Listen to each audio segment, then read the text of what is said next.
Hei teman-teman, kita kerjakan tugas kelompok bersama-sama yuk. Yuk kita kerjakan bersama di rumahmu ya, Mario.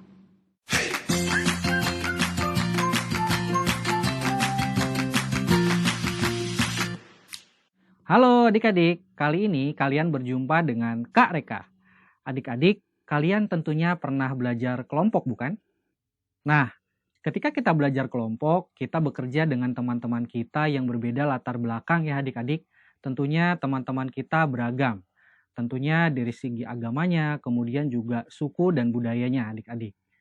Nah, adik-adik, tadi ada dialog antara Mario dan kawannya yang kemudian mengajak kawan-kawannya untuk melakukan kerja kelompok nih adik-adik. Nah, kalian tentunya penasaran kan bagaimana sih lanjutan ceritanya? Mari simak bacaan berikut. Bekerja sama dalam keberagaman. Mario dan kelima temannya mendapat tugas untuk melakukan percobaan tentang bunyi. Sepulang sekolah, mereka berkumpul di rumahnya. Setiap orang sudah menyiapkan peralatan yang dibutuhkan. Lina, Risma, dan Nurul membawa beberapa kaleng yang sudah dilubangi. Andi dan Bayu membawa benang kasur. Mereka berkumpul di halaman depan rumah. Keenam sekawan siap bekerja sama melakukan percobaan.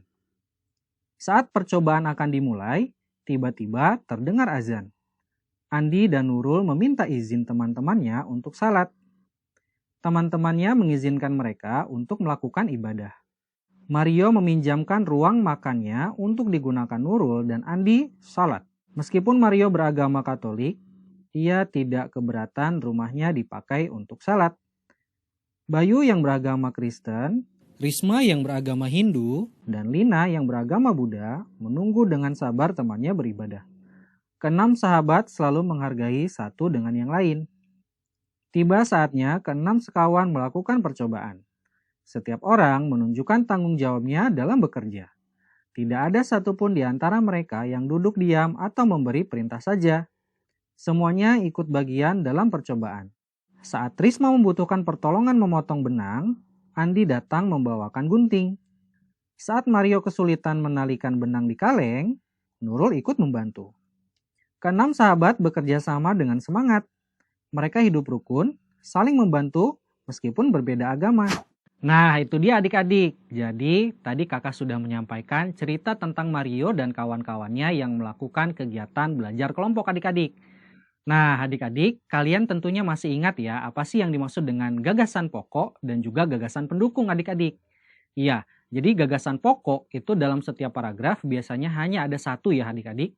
Jika tidak ada di awal paragraf, biasanya ada di akhir paragraf. Nah adik-adik, kali ini kita akan berlatih mencari gagasan pokok dan juga gagasan pendukung ya adik-adik. Mari kita mulai. Adik-adik, coba perhatikan paragraf pertama yang tadi kakak bacakan ya. Menurut kalian apa sih gagasan pokoknya? Iya, tepat sekali. Jadi gagasan pokoknya adalah Mario dan kelima temannya mendapat tugas untuk melakukan percobaan tentang bunyi. Nah, itu ya adik-adik gagasan pokoknya. Lalu, mana ya gagasan pendukungnya? Iya, tentunya adalah kalimat-kalimat selain gagasan pokok ya adik-adik. Yang pertama adalah gagasan pendukungnya. Sepulang sekolah, mereka berkumpul di rumahnya. Maksudnya adalah rumah Mario ya adik-adik.